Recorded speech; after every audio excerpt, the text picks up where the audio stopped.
My brother married my fiancé after framing me, and my mom chose him over me. So I walked away without looking back. Years later, they saw exactly what they lost. My name's Ryan. I'm 29 now.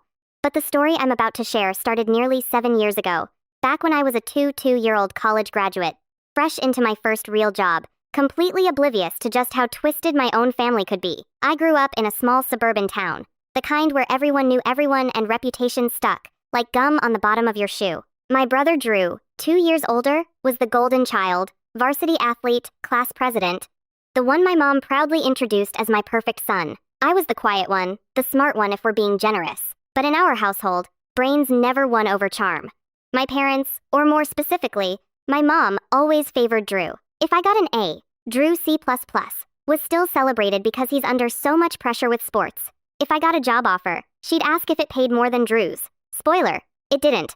And even if it did, she'd just change the subject. My dad, he was a neutral ghost in the background, rarely standing up to mom and never getting involved in her family decisions. And those decisions usually meant Drew got what he wanted when he wanted it. I met Emily at a coffee shop downtown. She was smart, kind, and had this way of listening that made you feel like the only person in the room. We started dating during my senior year of college, and even as I graduated and moved into the whirlwind of corporate life, we stuck together. We weren't flashy, no Instagram couple nonsense, but we were solid. At least I thought we were. My family never fully warmed up to her. My mom would constantly make little remarks like, "She's cute, but not really your level, honey." And my brother, he was civil, but cold. At the time, I thought it was just the usual territorial sibling thing. Now I know better. The first rail crack happened at my graduation dinner. It was supposed to be my celebration, but somehow Drew ended up giving a toast that sounded more like a resume reading of his own accomplishments. "It's amazing seeing my little brother graduate. I remember when he couldn't even throw a football," he joked, making the whole table laugh, except Emily, who gave me a sympathetic glance. I brushed it off. Drew had always needed the spotlight. I was used to dimming my own so he could shine. Looking back, that dinner was a warning shot. A few months later, Emily and I moved in together. It was a modest apartment in the city, nothing special, but we made it ours. I'd started ringing shopping quietly, slowly. I wanted it to be perfect. I hadn't told anyone yet, not even my best friend, because I knew how fast news traveled in our circles. But one night, as we were packing up to visit my parents for the weekend, Emily said something strange. "Do you think your mom actually likes me?" she asked, folding a sweater. I laughed half-heartedly. "She's just blunt. She takes time to warm up." Emily didn't laugh. She just looked down at the sweater. "It's not just her. Drew gives me this weird vibe.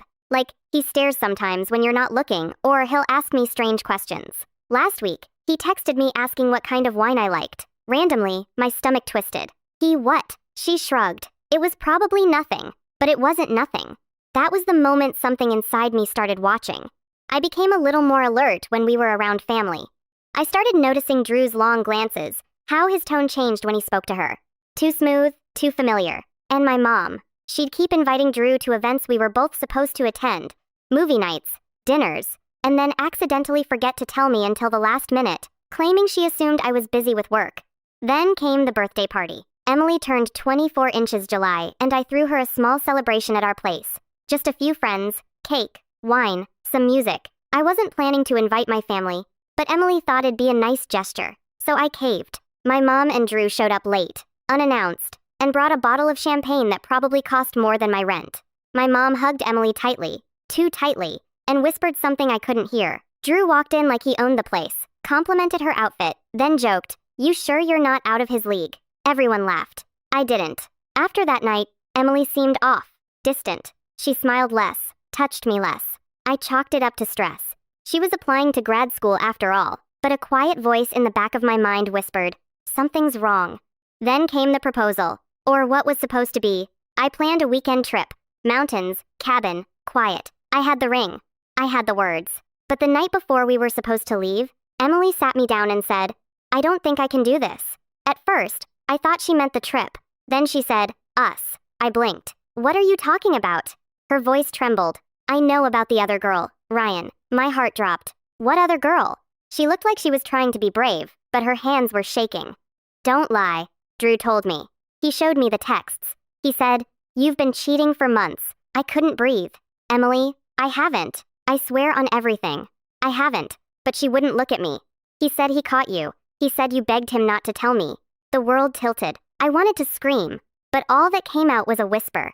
You believe him over me? There was silence, and in that silence, everything between us shattered. Emily moved out a week later. My mom called once, not to ask how I was, but to say, "You'll be okay, sweetie. She was never meant for you anyway." I didn't respond. Then came the final blow. 3 months after the breakup, I got a text from an old college friend. "Hey man, you seeing this?" Attached was a photo from a Facebook engagement announcement. Drew and Emily smiling, her hand on his chest, flashing my ring. I stared at it for a long time. I thought I cried. Instead, I laughed. A small hollow sound that echoed in my empty apartment. I packed a bag that night. I didn't tell anyone. I turned off my phone, and I disappeared. No texts, no emails, no explanations. Let them fill in the blanks. I just walked away from all of it. That was the end of who I used to be and the start of something else entirely.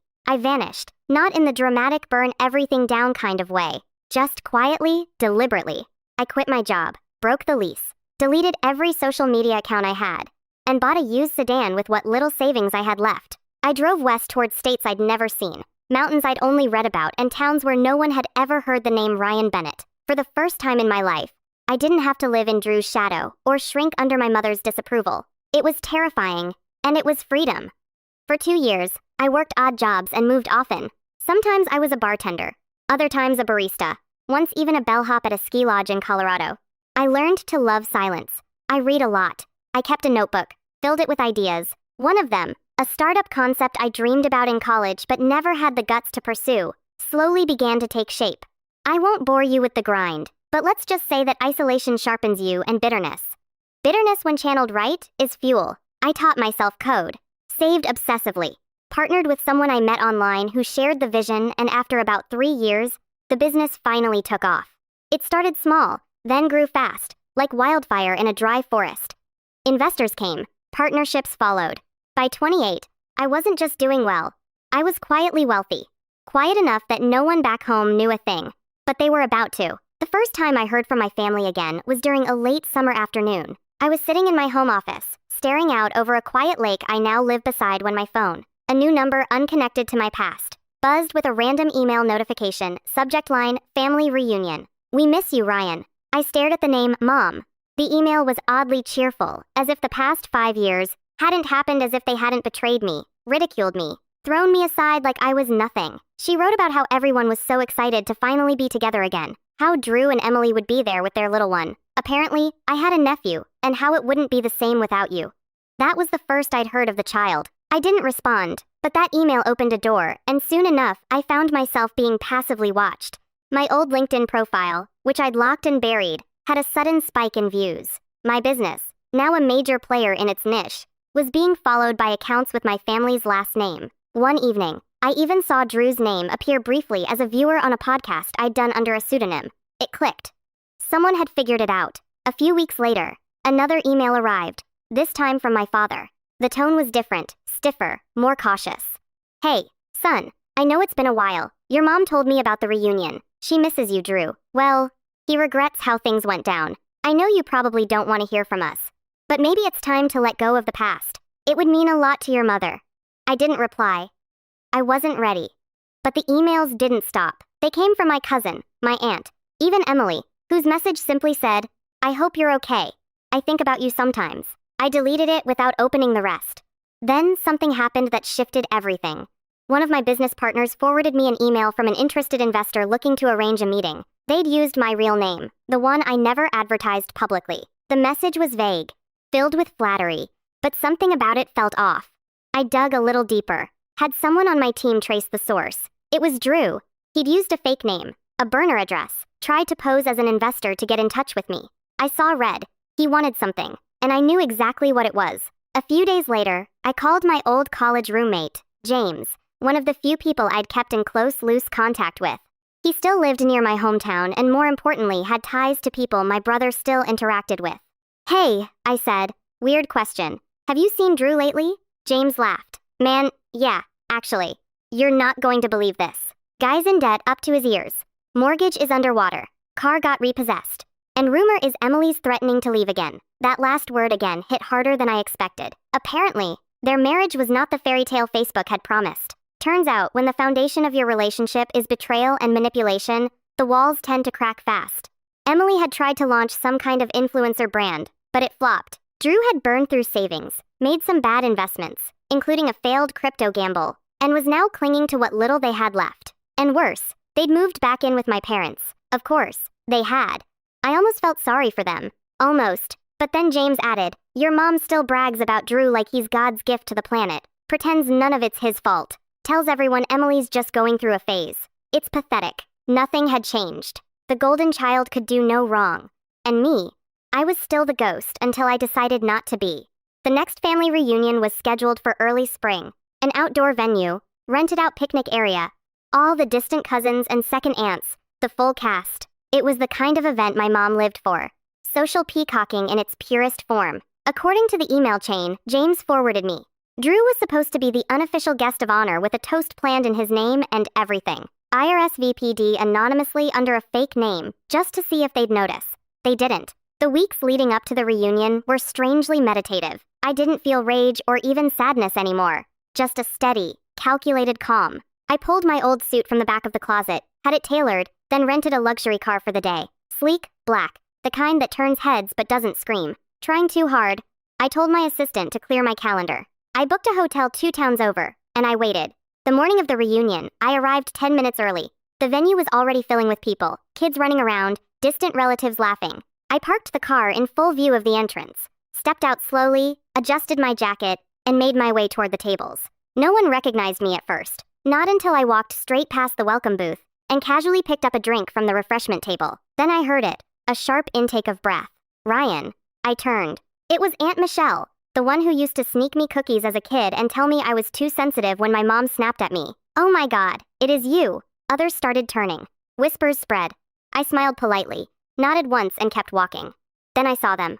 My mom, standing near the stage, frozen, Drew beside her, hand in his pocket, face pale, and Emily, older, wearier, still beautiful in that distant kind of way, holding a toddler on her hip, staring at me like she'd seen a ghost. I didn't break stride. I walked right up to them, opened my mouth, and then they didn't show up. Not at first. A rustle of conversation passed through the crowd.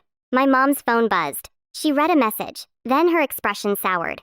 "Their car broke down," she muttered, 2 blocks away. Of course it did. I glanced at the black luxury car parked near the gate, sunlight gleaming off the polished hood. Every eye was on me now, and for the first time in years, I didn't shrink. I smiled and waited. The silence that followed was almost theatrical. I stood there, drink in hand, the weight of every whisper and stare pressing against my back like a slow building wave, but I didn't move. I didn't flinch. If anything, I let them look, let them wonder. My mother, of course, was the first to try and recover. She moved toward me with that signature tight-lipped smile she always wore when trying to appear gracious. The one that never reached her eyes. "Ryan," she said, her tone overly bright, like I was some distant cousin who RSVP'd last minute. "We're so glad you could come." I sipped my drink, paused, then answered, "Are you?" Her expression faltered for half a second, and then she leaned in for a hug that I didn't return. She smelled like expensive hairspray and old perfume, the same scent she wore at every school function she'd only half listened through. Before she could say more, a car horn beeped twice in the distance. Heads turned toward the street, bordering the park entrance. A beat-up silver minivan, unmistakably theirs, rolled into view, sputtering as it lurched to a stop at the curb. The driver's door swung open, and Drew stepped out, looking both flustered and furious, like he couldn't decide who to blame for being late. Then Emily stepped out behind him, lifting their toddler with one arm and slamming the passenger door with the other. Drew spotted me almost instantly, his jaw clenched and his pace slowed. For a moment, I thought he might turn around and leave, but no.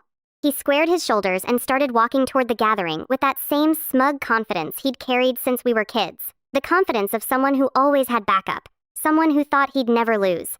And to be fair, he hadn't. Not really, until now. As he approached, I noticed something subtle but telling.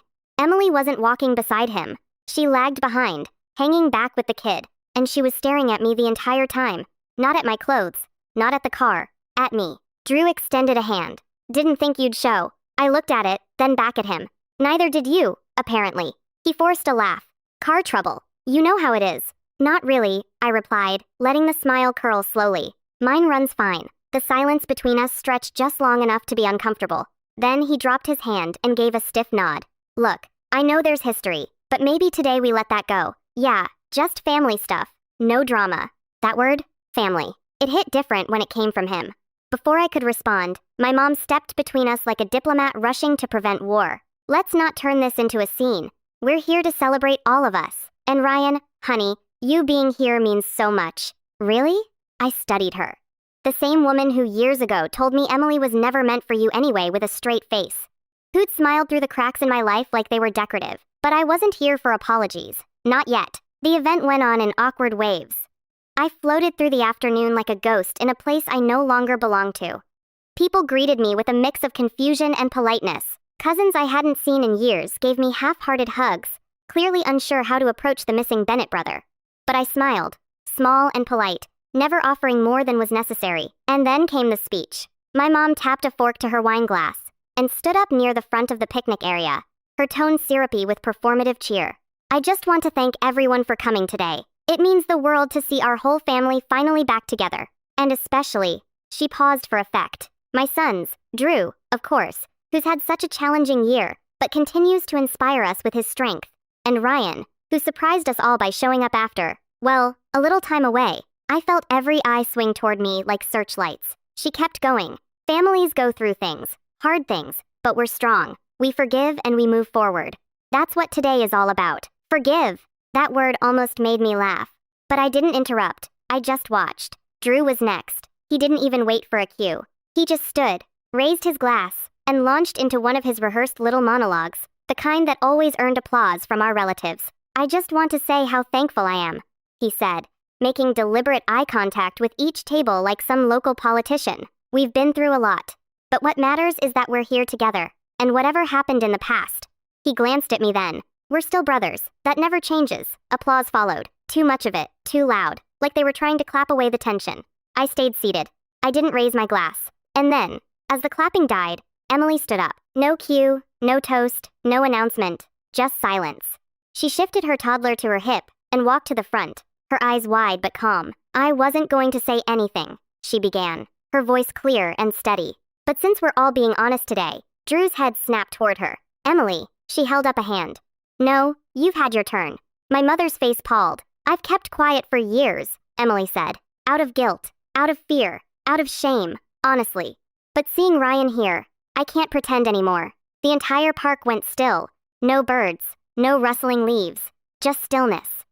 She turned to the crowd, her voice growing stronger. What Drew did, what they did was wrong. You all know what happened or what you thought happened. You all believed Ryan cheated, lied, abandoned me. But none of that was true. Her hand trembled slightly as she adjusted the baby. Drew lied. He showed me fake texts, fake screenshots, convinced me that Ryan had another woman, said he was just trying to protect me. My pulse thundered in my ears. Emily looked at me and I believed him because I was young, because I thought I owed him something after everything fell apart, and because I trusted the people around me to tell me the truth. Drew stood up fast, panic in his eyes. Emily, sit down. You're upset. I'm not finished. She turned to him. You stole my life. You manipulated everyone. Me, your family, your friends, just to take what your brother had. And you let them believe he was the problem. You let them bury him while you played the victim. Gasps rippled through the tables. A few relatives were visibly uncomfortable. My aunt shifted in her seat. Someone coughed. Emily looked back at me again. I'm sorry. I don't expect forgiveness. But I needed you to know that I see it now. I see you. I should have seen it before. My hands clenched around my glass, but I didn't say a word. My mother stood up, trying to salvage control. All right, that's enough. This isn't the time. Emily rounded on her. You encouraged him. You smiled through it. You told me after Ryan left that it was for the best, that he wasn't stable, that Drew would take care of me. Her voice cracked slightly. You sold me on a lie. The baby began to fuss. Emily held him tighter. Drew's face was burning red. You don't know what you're talking about. You were miserable with him. I saved you from making a mistake. You were the mistake, Emily snapped. Then she turned to me, and the weight in her gaze nearly knocked the breath from my chest. I never stopped wondering why you disappeared. Now I know it was the only thing you could do. She stepped down from the stage, her heels clicking softly against the wood. And then she walked straight past Drew, past my mother, who looked like she might collapse, and disappeared into the crowd. No applause followed. No one moved.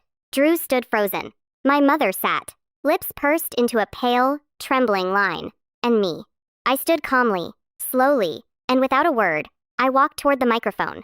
The microphone was still warm from Emily's hand when I stepped up to it. For a moment, I didn't say anything. I just looked out over the crowd. The same crowd that had once laughed at Drew's jokes about me, nodded along when my mom said I was overly sensitive. The same group that sent me off with silence when I vanished. Now they stared at me, mouths slightly open, unsure whether to brace for an explosion or an apology. I gave them neither. I simply said, "I'm not here to clear my name." That would assume I still cared what any of you thought. There was a faint rustle of discomfort. My mom shifted in her seat. Drew took a single step forward and froze when I glanced his way. "I just wanted to see," I continued, "to see if anything had changed." I scanned the tables, faces that once filled the background of my childhood. The same people who never once reached out. Not after the breakup, not after the lies, not when I vanished, not until they found out I was worth something. "But it hasn't," I said quietly. "You still cheer for the loudest voice in the room. Still defend whoever makes you feel most comfortable. And you still mistake performance for character." My voice was steady, but my hands shook slightly. Not with anger. Not anymore. With release. "I used to think I just wasn't good enough for this family," I added. "Turns out I was just too honest." Then I stepped back, placed the microphone gently on the table, and walked away. I didn't wait for a reaction. I didn't care what came next. I just wanted to be gone. I reached my car and paused for a moment before getting in. The polished black hood reflected the sky above. Cloudless, endless. I didn't even remember driving there that morning. I didn't remember much at all. Just the weight, the heaviness I'd carried for years, the unanswered questions, the nights I stared at ceilings, wondering how people I loved could be so casual about destroying me, the sick feeling in my stomach every time I replayed Emily's face the night she left, the ache of losing her, the ache of losing myself. It all caught up to me then. I sat in the driver's seat, closed the door, and finally exhaled like I'd been holding my breath since the day I disappeared. The next few days were a blur. I returned to the hotel in a kind of trance. I didn't eat much, didn't sleep well. I kept replaying the reunion over and over. Emily's speech, my mother's face, Drew's tightening fists, the silence from everyone else. That was the part that lingered the most. The silence. No one stood up. No one defended me. Even after the truth came out, they just sat there, and I realized maybe I'd never lost a family. Maybe I'd never had one. That thought broke something loose inside me. Not in a violent way. Not in a way that made me want to scream or throw something, but in a way that made everything finally make sense. The next morning, I drove around the old neighborhood, past my childhood home, the park where Drew broke my nose in a friendly football game, and Mom told me I was being dramatic. The ice cream shop where I once took Emily after our first real fight. The one where she admitted she hated how my family talked down to me. They were ghosts now. Every memory is shadow on pavement. I stopped by the cemetery. My grandfather, the only person in my family who ever made me feel truly seen, was buried there. I hadn't visited in years. I knelt by his grave and spoke out loud even though no one was around. "I think I finally understand what you meant," I whispered. "You said, sometimes the only way to survive a storm is to walk away from the house that refuses to fix its roof." He used to speak in metaphors. At the time, I thought he was just being poetic. Now I saw it for what it was, a warning. I didn't cry. I just felt empty. The next day, I returned home. My real home. The one I built. Not from nostalgia, not from hand-me-downs, but from grit, from pain, from rebuilding a self they tried to erase. And then I did something I hadn't allowed myself to do in a long, long time. I started planning. Not for revenge. Not yet. But for clarity, I pulled out every record I had. Old messages, timelines, financial records. I started mapping out what had happened in those last few months before I vanished. I didn't know what I was looking for at first. Maybe I just needed to see it all laid out. The betrayal, the manipulation, the way they turned my life upside down while smiling through it. But the more I uncovered, the clearer the patterns became. Emily hadn't just been manipulated emotionally. There were financial threads too. Bank transfers, shifts, and ownership. My old apartment lease had been co-signed by Drew at some point. Why? I never added him. The ring I'd bought for Emily. A custom order under my name. But the purchase history showed it had been picked up by someone else. 2 days before she left me. Things weren't just personal. They were calculated. I brought in a friend of mine, a forensic accountant I'd met through one of our angel investors. I asked him to look at a few documents casually. No context, just a situation I'm working through. A week later, he called me back. "Ryan," he said carefully, "you might want to sit down." I already was. He walked me through it. How Drew had used my identity to secure a small loan. How he'd forged a signature on the ring transaction. How someone likely with access to my personal documents had attempted to open a joint account in my name and Emily's. Days before the breakup, I thanked him, hung up, and stared at the wall for an hour. It was deeper than I thought. It wasn't just a relationship stolen, it was a life hijacked. They didn't just try to ruin me emotionally. They tried to erase me, but they failed. And now I had everything I needed, not just to heal, but to build the quietest, coldest fire they'd ever feel. Healing isn't linear. That's something I learned slowly, not in the poetic Instagram quote kind of way, but in the gut-wrenching, sleepless night kind of way. There were days I felt weightless, like the truth had finally set me free. And then there were mornings I woke up clenching my jaw, reliving the betrayal in fragments. Drew's smirk, Emily's disbelief, my mother's chilling indifference. But after the shock wore off, something else took root in its place. Focus. I threw myself into my company like it was oxygen. Every hour became a brick. Every deal, every hire, every product release, a wall between who I used to be and who I was becoming. The world may not have known what my family did to me, but it would damn sure know who I was without them. The startup, which I'll just call Lucent Tech here, had been doing well before, but now it thrived. Maybe it was the clarity. Maybe it was that small ember of rage I let burn just hot enough to keep me sharp. But our growth exploded over the next 18 months. We pivoted our product into something bigger, a platform that automated back-end optimization for small to mid-size SaaS companies. Doesn't sound sexy, but it was exactly what a dozen struggling startups needed. And we landed 3 major contracts within 6 months. From there, it snowballed. We expanded, hired 20 new people, moved into a sleek downtown office with an open floor plan and high ceilings that made everyone feel a little more powerful than they probably were. But I wasn't just building a company. I was building my own empire. I took courses, met mentors, hired a PR firm, sat on panels, spoke at conferences under my own name. The same name they once dragged through the dirt now appeared in Forbes' 20 entrepreneurs to watch under 30 list. Funny how that works. And with each new milestone, the calls started again. It started small. A text from my dad. Proud of you, son. Saw the article.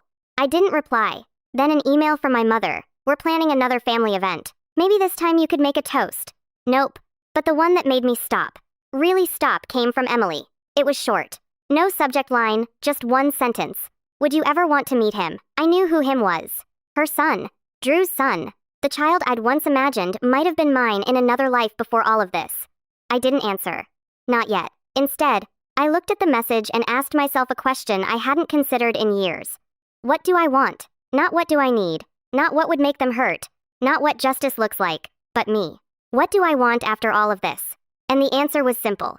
Peace. But peace for me would never come from forgiveness. Not until the scales were balanced, and I was finally in a position to do that. See, one of the benefits of building a tech company from scratch is that you become very good at research, at tracking, at noticing details most people overlook, like how my brother's house was technically under my mother's name now, a transfer likely done to avoid creditors, or how he tried to launch his own app with a shoddy dev team from overseas only for it to flop within 3 months, or how Emily had filed for legal separation, a quiet document buried in county records, barely noticed by anyone, but enough to tell me their house wasn't a happy one. And most interesting of all, Drew had applied for a job at a company we'd recently acquired. He didn't know I owned it. Of course, he didn't. It was one of 6 under an umbrella firm I created for tax purposes.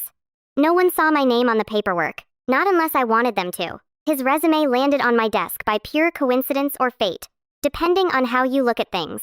And when I saw his cover letter, I laughed for the first time in weeks. Experienced in project leadership and brand management with a strong track record in cross-functional collaboration and public speaking, he was applying to be a product lead at my company in my empire. I sat with that for a while, and then I made a decision.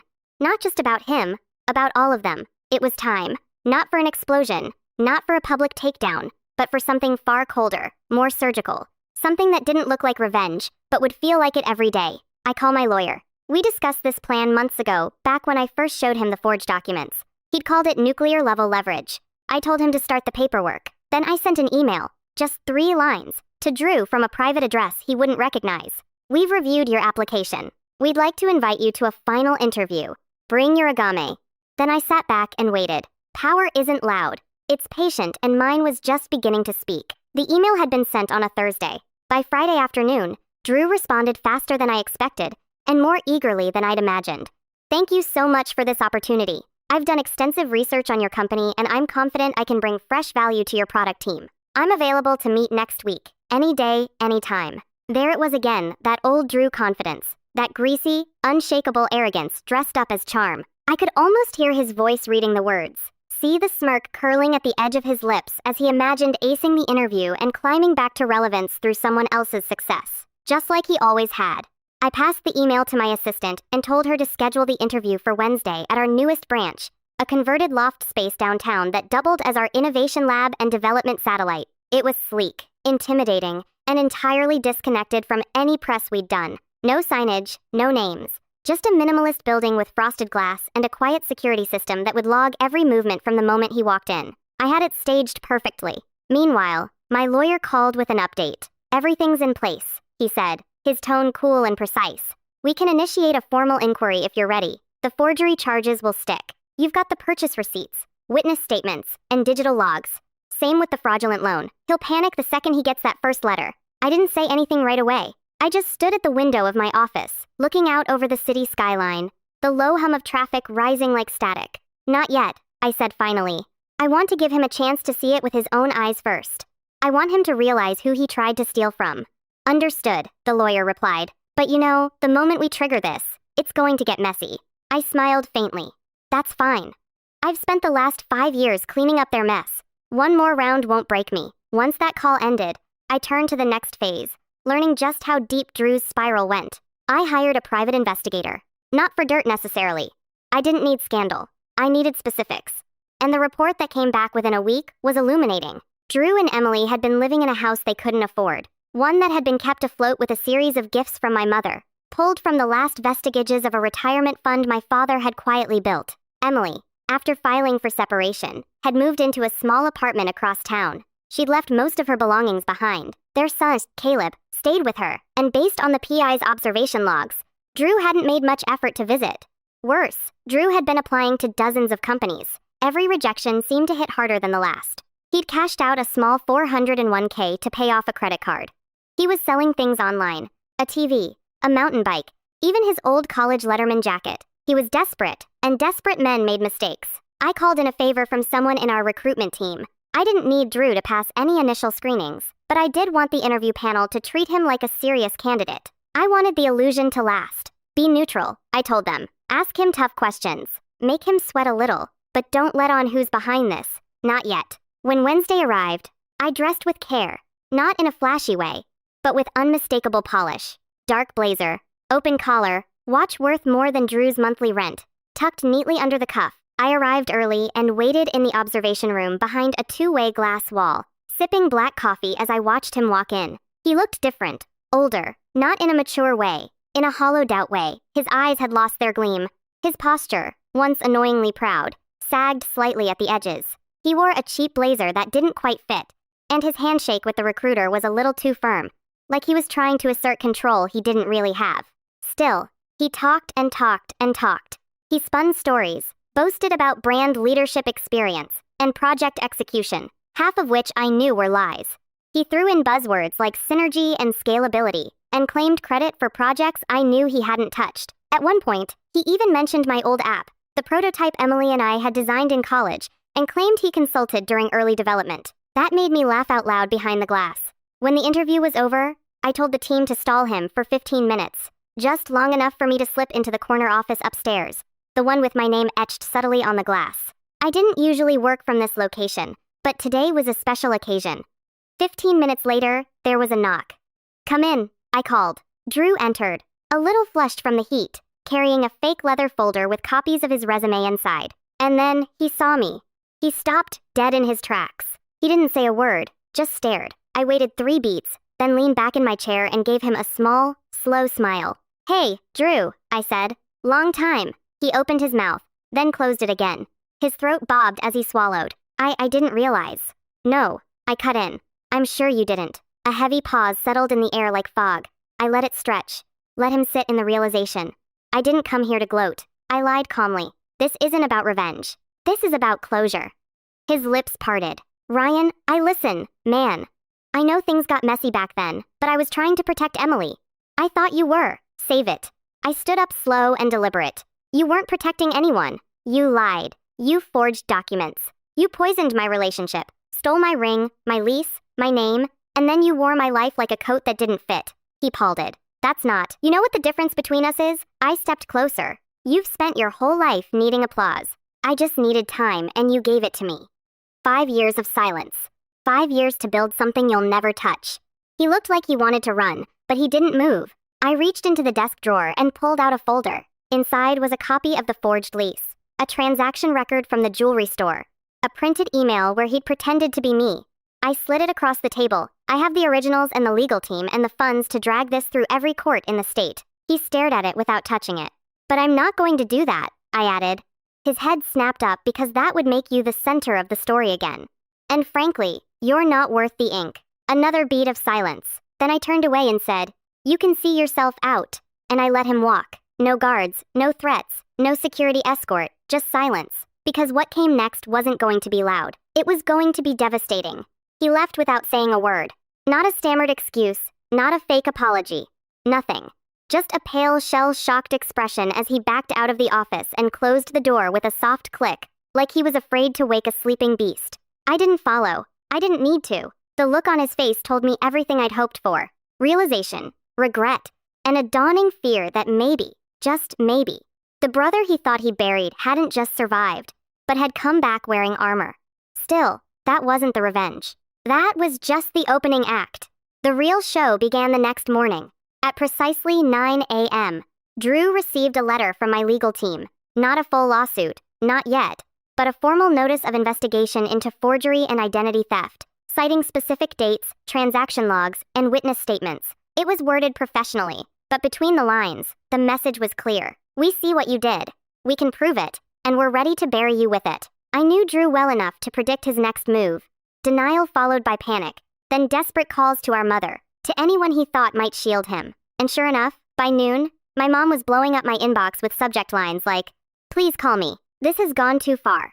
And my personal favorite, you're still family. I didn't reply because the next phase of the plan was already in motion.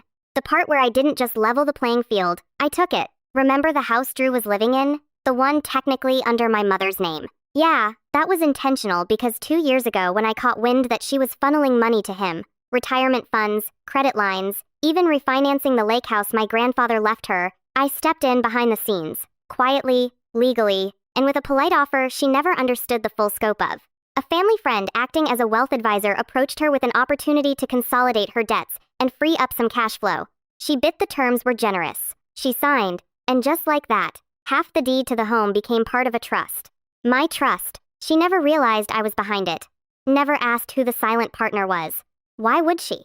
She thought I was still off somewhere licking my wounds, not orchestrating her undoing. And now, with Drew teetering and the threat of legal fallout looming over his head, I decided to make my move. A second letter was sent, this time from the trust's legal counsel, informing the co-owners, my mother and me, that due to a defaulted clause in the agreement, a motion would be filed to liquidate the property, unless the outstanding debt was resolved. There was no way they could pay it off.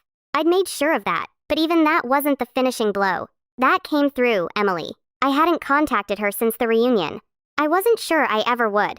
But when the time came, I sent her a single message. If you'd like full custody, I can help. She responded within an hour. We met at a quiet cafe halfway between our cities. She looked different, tired, but clearer, like someone who'd finally surfaced after nearly drowning. I don't want money, she said first. If that's what this is. It's not, I replied. I want nothing from you. She nodded slowly. Then why? I sipped my coffee. Because you're the only one who said the truth out loud. And because that kid deserves better than a father who treats people like toys. Her eyes glistened for a second. But she didn't cry. Tell me what I need to do, she said. And I did. I gave her everything. Legal connections, financial backing, character references from people in Drew's own failed business ventures, who were more than happy to talk about his impulsive behavior, verbal abuse, and negligence. My lawyer drafted a quiet agreement, offering Emily enough support to stabilize her and Caleb long-term. No ties, no strings, no loopholes, just a clean break. 2 months later, the custody hearing came and went. Drew showed up alone, unprepared, unrepresented. Emily left with full custody and a reinforced legal barrier that prevented Drew from accessing Caleb without court approval. Then came the final stroke. The local newspaper, small but respected, ran a profile on Lucent Tech and its founder. A glowing feature, full-page photo, quotes about resilience and redemption, and right there in the sidebar, a little mention of an old betrayal, legal action, and how personal loss fueled a now multi-million-dollar venture. The name Drew Bennett wasn't in the article, but everyone knew, especially in our town. I didn't write the article, but I approved every line. The fallout was slow and thorough. Friends stopped returning Drew's calls. The small businesses that once trusted him with side work distanced themselves. My mother, realizing the house was no longer salvageable, quietly put it up for sale. The asking price was low. The interest even lower. Her reputation, once polished and proud, now came with a bitter aftertaste. And me, I stayed quiet. Because revenge, real revenge, isn't loud. It's not a dramatic speech, or a final showdown. It's watching someone realize in the stillness of their own ruin that the person they discarded is the one holding every string. It's letting them hear the echo of your silence in every locked door, every severed tie, every opportunity that slips through their fingers. It's being the ghost they thought was gone until the day they realize you've been watching the whole time. And I wasn't finished yet. The house sold for half of what it was worth. My mother moved into a cramped 2-bedroom apartment on the outskirts of town, far from the neighborhood where she'd once hosted garden parties, and proudly told anyone who'd listened that her boys were doing so well. The shame didn't hit her all at once. It chipped away slowly in grocery aisles where old friends didn't wave, in whispered conversations behind her back, in the piting glances from the church group that stopped inviting her to luncheons. She tried calling me once. I didn't pick up. She left a voicemail, her voice thin and brittle. "Ryan, please. We're still family." But she'd already taught me what family meant to her, and I remembered. I remembered when she sat across from me, stone-faced, telling me Emily was never meant for me. I remembered how she let Drew lie, watched him poison my life, and still smiled through it. I remembered how, when I was gone, she didn't wonder if I was okay, only how to spin the story. And now she had no story left to tell. Drew, on the other hand, did what Drew always did. He ran. After losing custody, after the article, after the house was sold, he tried to disappear into another city, another job, another identity. But the digital world didn't forget. Employers Googled him. Background checks lit up red flags. His resume was flagged for inconsistencies. He started freelancing, underpaying himself just to get a foot in the door. But even those doors closed fast. One night, James, my old college roommate, sent me a screenshot. Drew had started a GoFundMe. The caption read, "Trying to rebuild for my son." Life threw me some unfair curveballs. No mention of Emily or me. Or the truth. I didn't donate. Neither did anyone else. It stayed at $75. 3 weeks in, Emily, meanwhile, thrived. She found a job working with a local nonprofit that supported single mothers and young families. I got a card from her one day, just a plain envelope with a crayon drawing inside from Caleb. No message, no signature, just a little stick figure with spiky hair and a lopsided smile holding hands with a taller one in a suit. I kept it pinned to my fridge, not because I needed to remember who I was to them, but to remind myself of who I had become despite them. I didn't speak about the past often. Not to the press. Not to my partners. Not to the people who worked beside me every day. Because revenge wasn't my origin story. It was just the footnote. The real story was the rebuilding. The becoming. The fact that I walked away with nothing but a suitcase and returned with a name that carried weight. My mother used to say, "You'll regret walking away from your family." But here's what she never understood. I didn't walk away from family. I walked away from people who called themselves family, but only ever treated me like a backup plan. And I never looked back. Not until the reunion. Not until I pulled up in a $200,000 car, stepped out in a suit worth more than Drew's last paycheck, and watched from the hilltop as they arrived late, huddled and sweating, because their rusted minivan had broken down 2 blocks away. They limped into the gathering while I stood under the shade, glass in hand, watching them scan the crowd, watching them look for me, and realizing I wasn't standing in their shadow anymore. They were standing in mine.